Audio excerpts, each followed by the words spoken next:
আমি তো বলছি জামাত যদি বাংলাদেশের ক্ষমতায় যায় তাহলে আমি বিষ খাবো। কথাটা শুনছেন কিনা?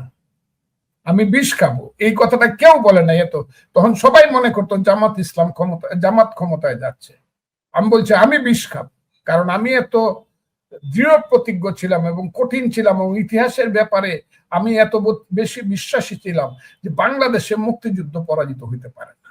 নামটা যদি বাংলাদেশ তাকে মুক্তিযুদ্ধ জয়লাভ করবে, সত্য জয়লাভ করবে এবং মিথ্যা পরাজিত হবে। মিথ্যা হইলে মুক্তিযুদ্ধ যারা মানে না, এবং বিএনপি কে শেষ পর্যন্ত মুক্তিযুদ্ধের পক্ষেই কথা বলতে হইল, এবং বলতে হইলো ওরা রাজাকার ছিল, এই কথাটা তো বলতে হইল।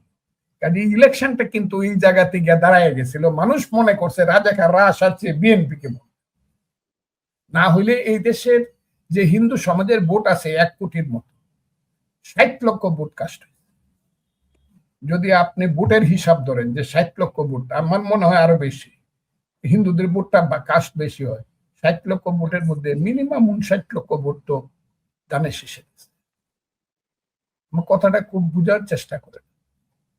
তাইলে বিএনপি মুক্তিযুদ্ধের পক্ষে কথা বলি ভোটটা পাইছে। আস্তে আস্তে অপেক্ষা করেন না, এত অস্থির হয়েছেন।